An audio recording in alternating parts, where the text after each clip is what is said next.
Selamat malam semuanya, kenalkan nama saya Gabriel Lorenzo dari kelompok 6. Hari ini saya akan mempresentasikan materi mengenai proses komunikasi. Kita mulai dengan memahami proses komunikasi. Proses komunikasi merupakan proses penyampaian ide, pikiran, ataupun perasaan seseorang kepada orang lain. Suatu komunikasi akan berhasil apabila ide atau pikiran seseorang disampaikan dengan perasaan yang disadari.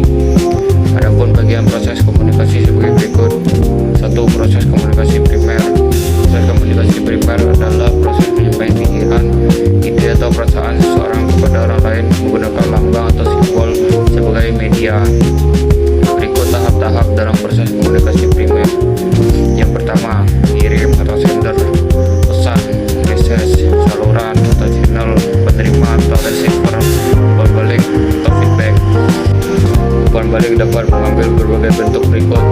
1. Respon verbal, 2. Ekspresi wajah dan bahasa tubuh, 3. Tanggapan tertulis, 4. Tindakan atau perubahan perilaku. Proses komunikasi sekunder. Proses komunikasi sekunder adalah proses penyampaian pesan oleh seseorang kepada orang lain menggunakan alat atau sarana sebagai media kedua setelah memakai lambang atau simbol sebagai media pertama. Identifikasi tujuan komunikasi. Ada beberapa tujuan umum dalam komunikasi sekunder, dijelaskan sebagai berikut. 1. Mendapatkan persetujuan.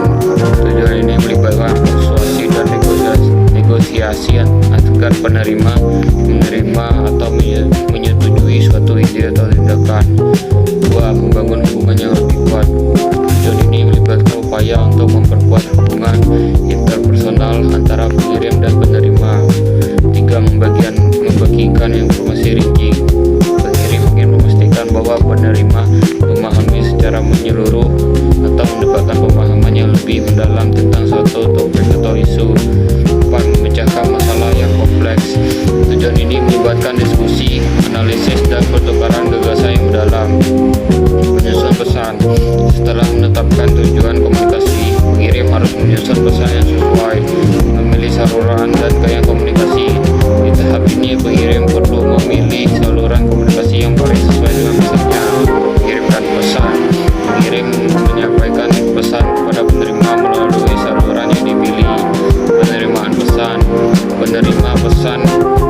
Penerima menerima pesan yang disampaikan oleh pengirim. Menyusun respon. Setelah memahami pesan, penerima menyusun respon yang tepat. Respon ini dapat berupa pertanyaan, tanggapan, saran, atau tindakan yang diambil sebagai respon terhadap pesan yang diterima. 3. Langkah-langkah proses komunikasi. Berikut uraian mengenai langkah-langkah pada proses komunikasi. 1. Perencanaan. 2. Penyusunan pesan. 3. Pengirim pesan. 4. Penerima pesan. 5. Umpan balik. 6. Evaluasi dan koreksi.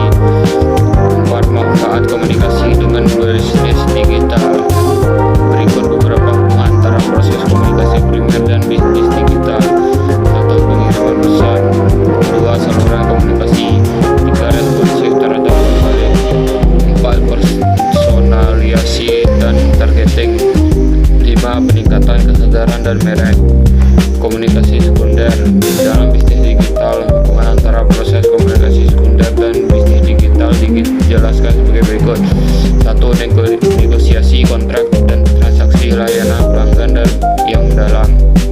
3. Umpan balik dan evaluasi.